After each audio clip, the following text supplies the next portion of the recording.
자, 2019년 하반기가 시작이 됐습니다. 교회 캘린더로는 7월 달의 첫 주일을 맥추감사 주일이라 하는 이름으로 드립니다.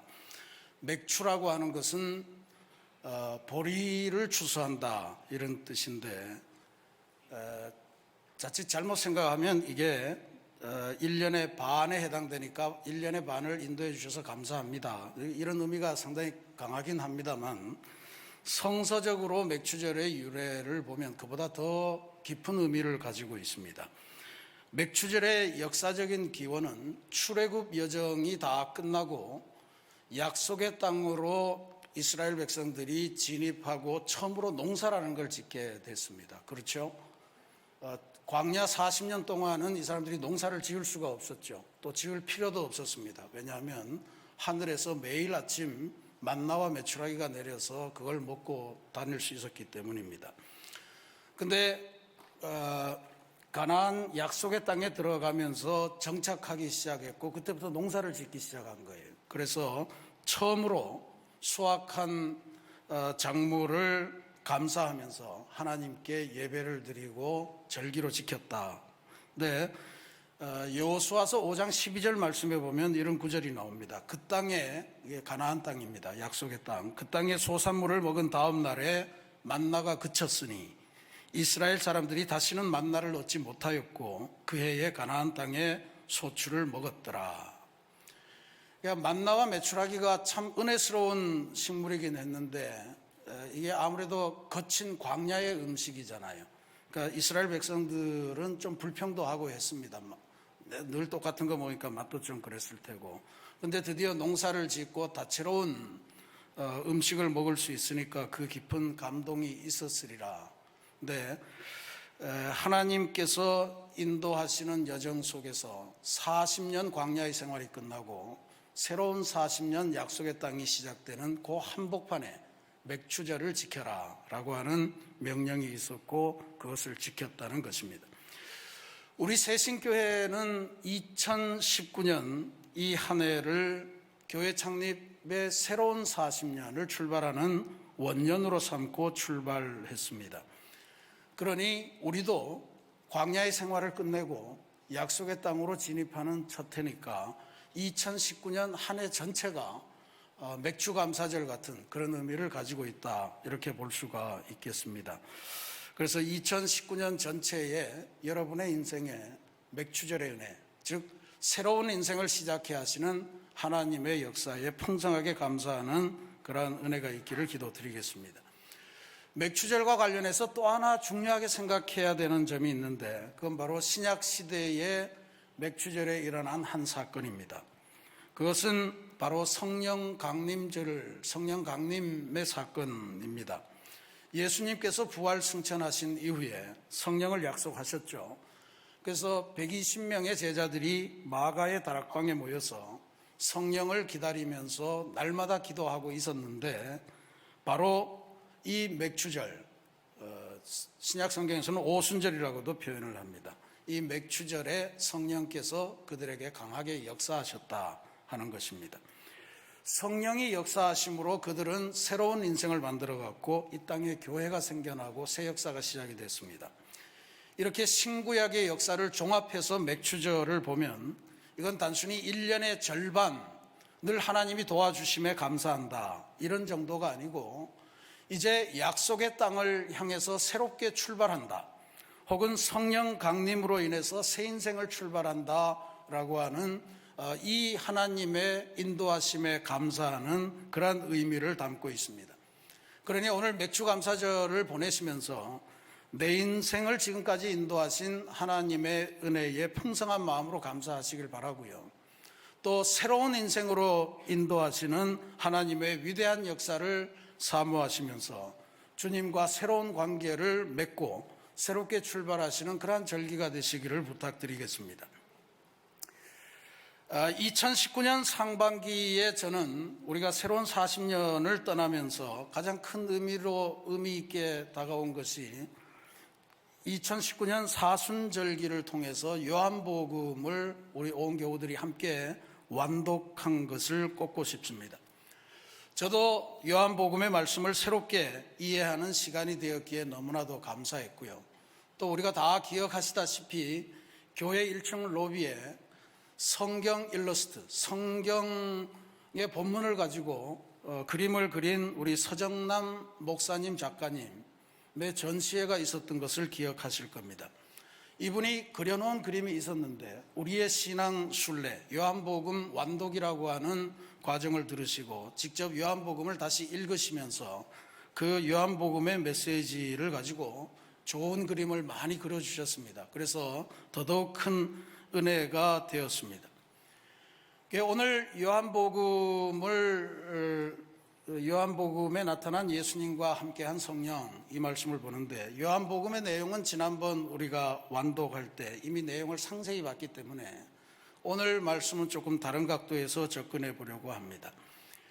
요한복음은 중요한 성경입니다. 왜냐하면 예수님을 아주 지근거리에서 쫓아다녔던 12제자 중에 한 사람, 그 중에서도 예수님의 사랑을 많이 받았던 그 제자가 직접 기록한 복음서이기 때문에 그렇습니다.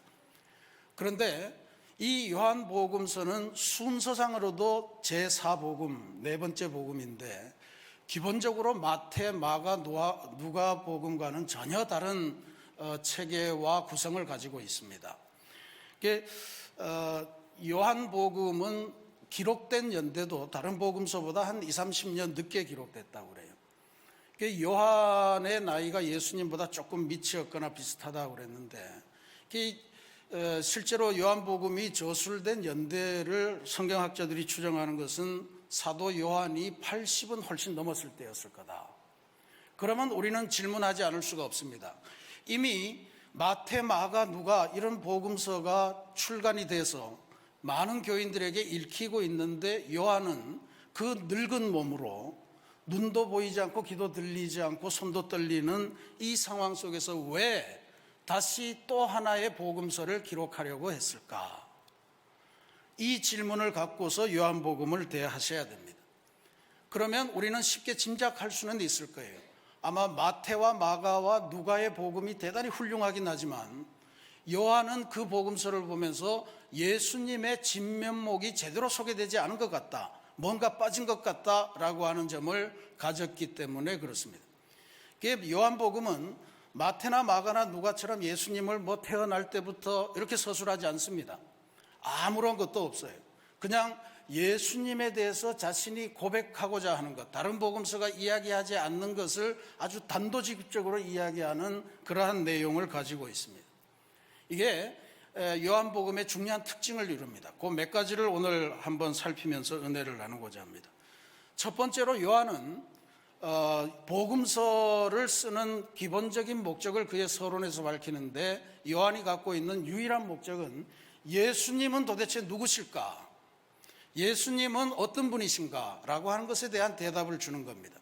예수님은 요한에 따르면 하나님의 말씀이 육신으로 변해서 우리에게 오신 하나님 그분이시다 라고 하는 이야기. 하나님이 우리 가운데 육신으로 오셔서 우리 안에서 은혜와 진리가 충만하게 그렇게 만들어주신 분이시다. 이거를 증거하고 있는 겁니다. 그래서 그 하나님이 우리에게 오신 우리 같은 몸으로 오신 하나님을 우리가 맞이하게 되었다라고 하는 것이 요한의 목적이었고, 다만 사람들이 그렇게 오신 하나님을 사람들이 잘 알아보지 못하기 때문에 내가 이걸 쓴다, 이렇게 이야기합니다. 요한은 예수님의 이야기를 기록하면서 아주 특이한 구조를 가지고 있습니다. 맨 먼저 우리가 강조하면서 주의해야 될 것은 요한은 예수님이 스스로 나는 누구이다, 이 헬라어로 에고 에이미 이런 말을 씁니다. 영어로 하면 I am 이런 말을 쓰는 거예요. 나는 누구이다라고 하는 것을 이스라엘 백성이 완전스럽고 없는 7가지의 모습으로 예수님이 스스로 나는 누구이다는 자기 선언, 자기 정체성을 고백하는 그러한 내용을 담습니다. 이게 요한복음의 중요한 뼈대예요. 나는 생명의 떡이다, 오병이어 기적을 베푸시고 선언하신 말씀입니다. 나는 세상의 빛이다, 나는 양의 문이다, 나는 선한 목자다, 나는 부활이요 생명이다, 나는 길이요 진리요 생명이다. 나는 참 포도나무다. 예, 하나님이 우리에게 오신 그리스도로서의 모습을 예수님이 직접 선언하신 거예요. 이게 요한이 생생하게 기억하고 있던 이 말씀, 그러나 마태와 마가와 누가가 빼뜨려버린 그 말씀을 기록하는 것입니다. 그러면서 이 선언의 말씀을 주시면서 설교도 붙어 있는데, 오늘 우리가 봉독하지 않았지만요, 요한복음 21장 맨 마지막 절을 보시면 이런 구절이 있습니다. 예수께서 행하신 일이 이외에도 많으니 만일 낱낱이 기록된다면 이 세상이라도 이 기록된 책을 두기에 부족할 줄 아노라. 자기는 예수님을 직접 봤기 때문에 예수님이 하신 말씀, 예수님의 행적을 아주 생생하게 지금도 기억하고 있는데, 이걸 다 기록하면, 모든 걸 다 기록하면 이 세상이 전부 도서관이라고 하더라도 그 기록된 책을 다 담지 못한다. 이런 표현이에요. 무슨 이야기예요? 지금 자기가 쓴 복음서는 예수님에 대해서 아주 일부분을 쓰는데 그 중에서도 가장 중요한 것을, 자기가 생각하는 가장 중요한 것을 쓰고 있다는 이야기입니다. 자기가 왜 이 복음서를 썼는가 하는 목적을 요한복음 20장 30절 31절에서 이렇게 스스로 씁니다. 예수께서 제자들 앞에서 이 책에 기록되지 아니한 다른 표적도 많이 행하셨으나 오직 이것을 기록하면 너희로 예수께서 하나님의 아들 그리스도이심을 믿게 하려 함이요 또 너희로 믿고 그 이름을 힘입어 생명을 얻게 하려 함이니라. 그러니까 예수님이 하나님의 아들이고 그리스도이심을 믿게 하려고, 그 다음에 그 예수님을 믿어서 영원한 생명을 얻게 하려는 것, 이게 요한이 이 요한복음서를 기록한 목적이다 이런 거예요. 그래서 예수님의 7가지 선언을 뼈대로 추린 다음에, 그 다음에 요한은 예수님이 행하신 수많은 기적 중에서 7가지를 딱 추려냅니다. 7가지 기적. 7가지 기적을 딱 추려내고 이것을 그가 뭐라고 부르냐 하면 표적이라고 부릅니다. 표적이라고 하는 것은 의미가 있는 기적이다 이런 뜻입니다. 영어 성경에 보면 사인이라 이렇게 기록이 되어 있습니다. 그게 어떤 기적이냐면 물로 포도주를 만드신 표적, 오병이어 떡 5개와 물고기 2마리로 5,000명을 먹이고 풍족하게 만드셨던 그 기적, 왕의 신하가 있었는데 그 신하의 아들이 죽어가는데 그 신하의 아들을 현장에 가지도 않고 그냥 고쳐주신 표적, 베데스다 연못에서 38년 동안 낫기를 간절히 사모하지만 어떻게 사람들이 도와주지 않는다고 한탄하던 그 병자를 고쳐주신 기적, 물리를 걸어오신 표적, 그 다음에 날 때부터 맹인된 사람을 고쳐주신 표적, 친구인 나사로 이미 죽었는데 그 나사로를 무덤에 사흘이나 지났는데 그를 다시 불러내서 살려주신 기적, 이 7가지만 요한이 선택해서 기록을 하고 있습니다. 왜 요한은 이 7가지를 선택했을까? 우리 목사님들이 잘 보시는 벵겔이라고 하는 독일 신학자의 주석이 있습니다. 벵겔 주석이라고 유명한 주석인데, 이 벵겔이라는 신학자는 요한이 가지고 있는 마음을 이렇게 해석을 했어요. 이거는 인간들이 가장 바라는 어떤 것을 초월하고 인간이 무서워하는 어떤 것도 초월하고, 그래서 하나님이 오신 그 예수님이 하나님으로서 인간의 모든 것을 초월하는 것을 보여주는 상징적인 사건들이다 이렇게 해석을 했습니다. 다시 말씀드리면 물로 포도주를 만드신 사건은 물체의 질을 변화시키는, 물체의 질을 초월하는 기적이다. 오병이어의 기적은 물체의 양, 한 사람이 먹을 거를 수만 명이 먹도록 만들어버렸다. 양을 초월한 기적이다. 왕의 신하가 저쪽 어디에서 죽었는데 여기에서 말씀으로 고쳐버리신 거예요. 공간을 초월한 것이다. 38년 된 만성병 환자, 더 이상 소망이 없는 이 사람을 고친 것은 시간을 초월하신 것이다. 그 다음에 물리를 걸으신 것은 자연 법칙을 초월한 거다. 물리를 걸을 수가 없잖아요. 그 다음에 날 때부터 맹인된 사람을 고치신 것은 인간의 운명을 초월하신 것이다. 그 다음에 죽은 나사로를 다시 살리신 것은 모든 인간이 두려워하는 죽음조차도 초월하셨음을 보여주시는 거다. 인간의 모든 것을 초월한 하나님의 모습을 보여주기 위한 기적으로 7개를 선택했다는 것을 우리들이 기억하실 필요가 있습니다. 요한복음은 이렇게 요한이 꼭 예수님이 하나님이라는 것을 보여주기 위해서 그 목적을 가지고 우리들에게 복음서를 썼다는 것을 알려줍니다. 네, 이 외에도 요한복음에는 중요한 사건이 있습니다. 하나는 네 복음서 중에서 유일하게 예수님께서 살아계실 때에 성령 강림 사건이 있었다라고 하는 것을 증언하는 거예요. 예수님께서 부활하시고 나서 제자들을 찾아다니면서 신방을 하셨습니다. 그런데 요한이 20장 22절과 23절에 이런 말씀을 기록하고 있어요. 이 말씀을 하시고, 그러니까 평안하라 하는 말씀을 하시고 그들을 향하사, 제자들을 향하사 숨을 내쉬며 이르시되 성령을 받으라. 너희가 누구의 죄든지 사하면 사하여질 것이요 누구의 죄든지 그대로 두면 그대로 있으리라. 예수님 살아생전의 제자들과 더불어서 누리게 하신 성령 강림절 사건입니다. 이 성령 강림절의 역사로 말미암아 제자들은 지금까지 도망다니고 숨어있고 하던 제자들이 밖으로 나오기 시작했고 그들의 손에, 그들의 신앙에 믿음의 능력이 생겨나서 죄사함의 은사가 생겼다라고 하는 것을 증거하고 있습니다. 이게 대단히 중요해요. 그래서 요한도 이때 아마 성령을 받았고 모든 제자들이 예수님을 만나서 성령을 받고 새로운 사도로서의 소명을 나아갑니다. 그런데 여기 이 성령 강림 사건이 있고 나서 요한이 오늘 우리가 봉독한 이 말씀에 보면 굉장히 우리가 눈여겨봐야 될 그러한 장면, 내용을 우리들에게 소개하면서 쓰고 있습니다. 여기에 지금 베드로와 요한에게 예수님께서 사명을 주시는데요. 베드로에 대한 이야기는 우리가 잘 압니다. 베드로는 3번 배신했잖아요. 근데 낙향에서 있을 때 예수님이 가셔서 베드로를 직접 불러서 얘야, 네가 나를 사랑하느냐? 제가 주님을 사랑하는 줄 주님이 더 잘 아십니다. 그래, 그러면 내 양을 치라. 이 대화를 3번을 나누시고 이제 베드로에게 소명을 주시는데 양을 치라라고 하는 의미가 뭐냐 하면 바로 18절에 나오는 말씀입니다. 내가 진실로 진실로 내게 이르노니 내가 젊어서는 스스로 띠띠고 원하는 곳으로 다녔거니와 늙어서는 내 팔을 벌리리니 남이 내게 띠띠우고 원하지 아니하는 곳으로 데려가리라. 해석하기 어려운 말씀입니다만 젊은 날에는 스스로 이렇게 허리띠를 띠고 마음껏 돌아다녔지만 나중에 네가 늙어서는 누군가에게 잡혀서 네가 원하지 아니하는 운명을 받게 된다. 요한은 이렇게 해석을 했어요. 그 다음 구절에 이 말씀을 하시면 베드로가 어떠한 죽음으로 하나님께 영광을 돌릴 것을 가리키심이로라. 베드로가 순교하게 될 것이다.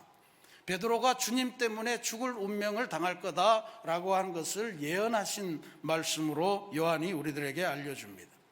그러니까 베드로는 실제로 그렇게 순교의 삶을 갔습니다. 그는 예수님 십자가에 달리실 때는 배신하고 도망을 갔지만 예수님이 만나주셔서 힘주시고 나서는 위대한 사도가 되어서 로마의 박해가 한참 될 때 예수님을 쫓아서 로마에 들어가서 네로에게 잡혀서 십자가에 거꾸려 매달려 죽는 순교를 당했습니다. 근데 베드로가 재미난 사람이에요. 이제 예수님이 자기는 순교로 끌고 갈 거다 이 말씀을 하니까 갑자기 옆에 있는 요한은 어떻게 될까 이게 궁금했던 것 같아요. 그래서 이 사람은 어떻게 되겠습니까? 이렇게 물었어요. 그랬더니 예수님이 하신 말씀이 22절 말씀입니다. 예수께서 이르시되 내가 올 때까지 그를 머물게 하고자 할지라도 내게 무슨 상관이냐? 너는 나를 따르라. 그러니까 예수님의 말씀은 베드로야, 너 이제 다시는 배신할 생각하지 말고 너는 이제 순교할 그러한 운명으로 나에게 영광을 돌릴 테니 너는 네 길만 가라. 요한이 어떻게 살지는 관심을 갖지 말아라. 이 말의 핵심은 내가 올 때까지 그를 이 땅에 머물게 할지라도, 이건 뭐냐면 요한은 순교의 죽음을 죽지 않게 하고 내가 다른 일을 시킬 거다라고 하는 이야기입니다. 그 뒤에 사람들이 이 말이 형제들에게 새나가서 요한은 죽지 않고 베드로는 죽는단다, 이제 이렇게 소문이 나갔던 거예요. 그러니까 요한이 다시 이야기를 하는 거예요. 요한은 실제로 말씀드렸던 것처럼 이 복음서를 쓸 때 나이가 이미 80이 훌쩍 넘었습니다. 순교라고 하는 것, 예수님의 복음을 전하기 위해서 자기의 목숨을 내놓는 것, 죽임을 당한다는 이야기인데 이건 사실 오늘 우리로서는 대단히 두려운 사명입니다. 그러나 초대교회의 역사를 보면 초대교회의 사도들이나 초대교회의 성도들에게 순교한다는 것, 이거는 대단한 영광스러운 죽음이었고 영광스러운 삶을 말하는 거였습니다. 오히려 요한이 왜 이걸 구구절절 쓰고 있느냐 하는 것을 잘 짐작해 보시면 초대교회 성도들이 아니 다른 사도들은 다 순교당하는데 요한 선생님 당신은 왜 순교도 안 당하고 지금까지 이렇게 살아계십니까? 라고 하는 이야기를 궁시렁궁시렁 대면서 했다는 이야기예요. 요한이 사도로서 자존심이 상해서 이건 내가 원한 게 아니고 주님이 나에게 이 사명을 맡겼기 때문에 지금 내가 이 일을 하고 있는 거라고 이야기를 하고 있어요. 주님께서 내가 올 때까지 그를 이 땅에 머물고자 할지라도 주님께서 살려주셔서 하실 일을 하셨다는 거예요. 초대교회 전승에 따르면 요한은 부활하신 주님께서 승천하신 다음에 소아시아, 오늘날의 터키 지역으로 옮겨가서 우리가 요한계시록에서 알고 있는 7교회, 에베소, 서머나, 라오디게아, 두아디라, 빌라델비아, 사데, 버가모, 이 교회들을 순회하면서 목회하면서 예수님의 말씀을 전한 것으로 그렇게 기록에 남아 있습니다. 그러다가 도미티아누스라고 하는 로마 황제가 들어섰을 때 요한을 잡아 죽이려고 했습니다. 그러나 요한에게 임한 강한 성령의 역사로 인해서 죽이지를 못하고 반모라고 하는 섬에 유배를 시켰습니다. 오늘날 파트모스라고 그러죠. 이 반모섬에 유배대에 들어갔는데 그때 예수님께서 주시는 환상과 계시를 봅니다. 그리고 그것을 그대로 기록한 것이 요한계시록이었다. 나중에 다시 반모섬에서 풀려나서 에베소 교회로 가서 그때 기록한 것이 요한복음과 요한 1, 2, 3서, 요한서신이었다라고 하는 것이 일반적으로 인정되는 그러한 역사입니다.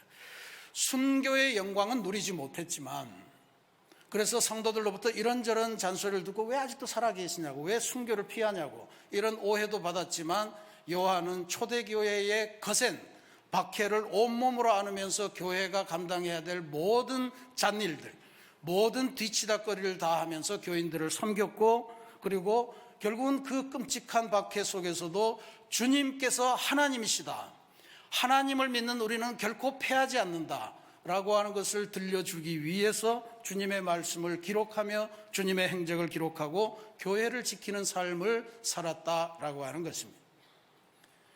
순교의 영광도 중요하지만 저는 이 요한의 삶을 순교적 삶으로, 순교보다도 훨씬 더 어려운 삶이라 그렇게 기억하고 싶습니다.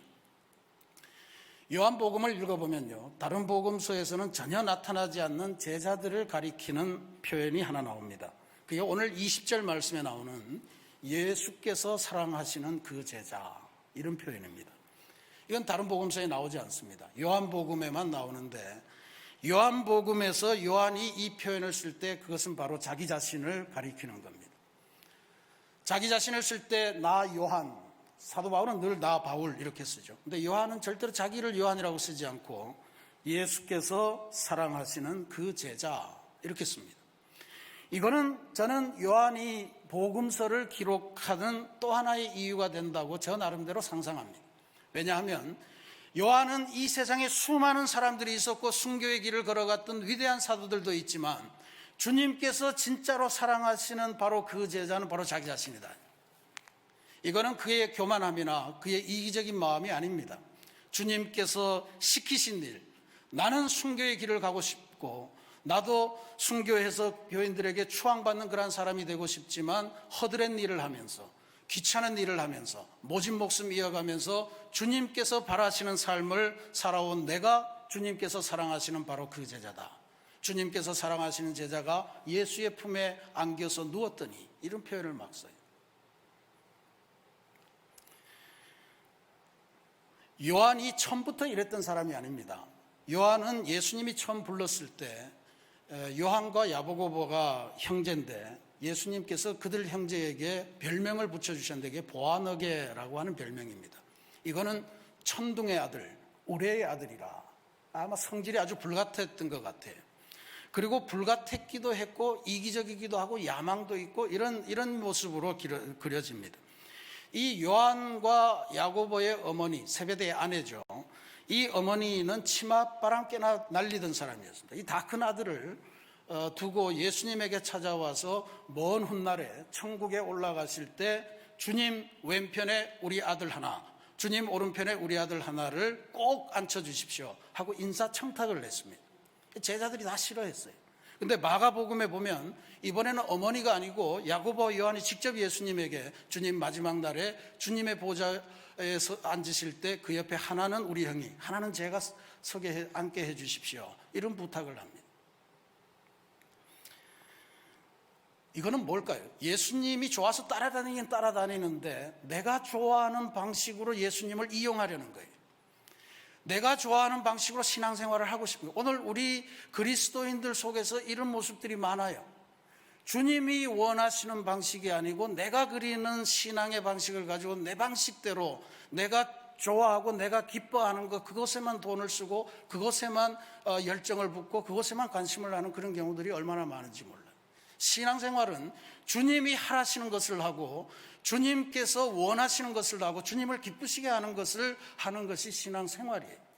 나는 거리낄지라도 주님이 원하신다면 내 인생을 던지는 것, 그게 요한의 삶이 중요한 점이에요.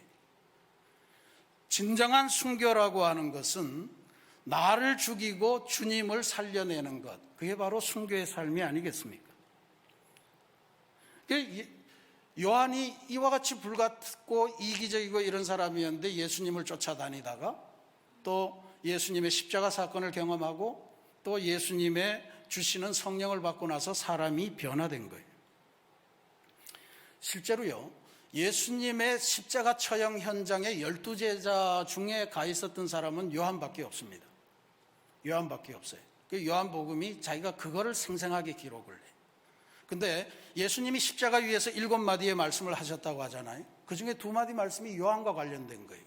예수님께서 십자가 위에서 달려서 그 밑에 와 계신 어머니 마리아를 보고 어머니 요한을 소개해줘요. 어머니, 이 아이가 요한인데 이제부터 당신 아들이 될 겁니다.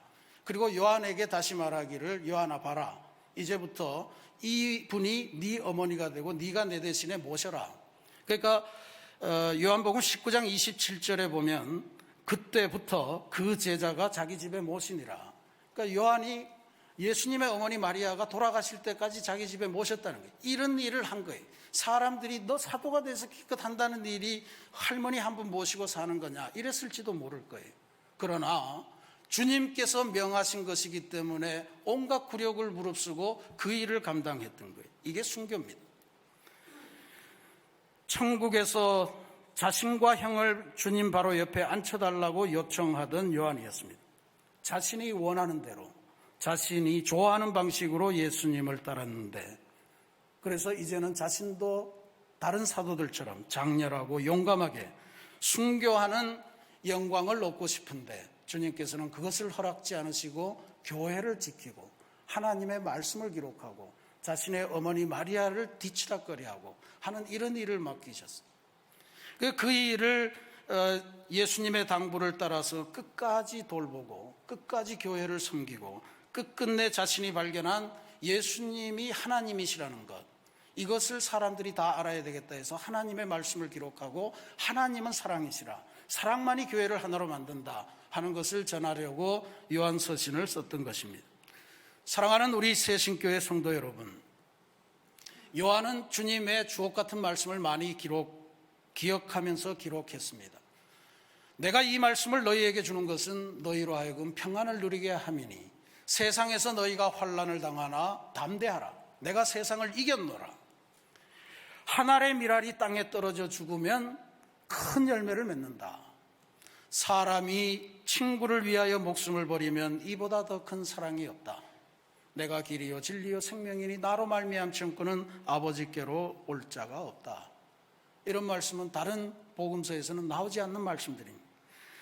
요한은 주님의 이 말씀이 후대에 기억되기를 간절히 바라서 주님의 마지막 당부를 기억하면서 자신이 이 말씀을 기록으로 남겨야 되겠다 해서 복음서를 썼습니다. 자신에게 주어질 순교자의 영광은 포기했지만 주님께서 기뻐하시는 일을 수행하며 자신에게 주어진 삶의 길을 묵묵하게 갔던 것입니다. 박해를 온몸으로 이겨내며 주님께서 사랑하시는 그 제자, 이 한마디면 내 인생은 행복합니다, 내 인생은 이것이면 충분합니다 하는 심정으로 복음서를 써내려갔을 것입니다. 사랑하는 우리 성도 여러분, 오늘 우리들도 주님의 교회를 섬기면서 주님의 일을 감당하실 때 내가 좋아하는 방식, 내가 기뻐하는 방식, 내가 좋아하는 일, 그것이 아니고 주님께서 기뻐하실 일, 주님께서 원하시는 일, 주님께서 부르시는 일을 충성스럽게 감당하다가 요한처럼 주님께서 사랑하시는 그 제자라는 이름을 얻고 주님 품에 평안하게 안기는 그러한 은총을 누리시는 인생이 되시기를 주님의 이름으로 축원합니다. 같이 기도하겠습니다.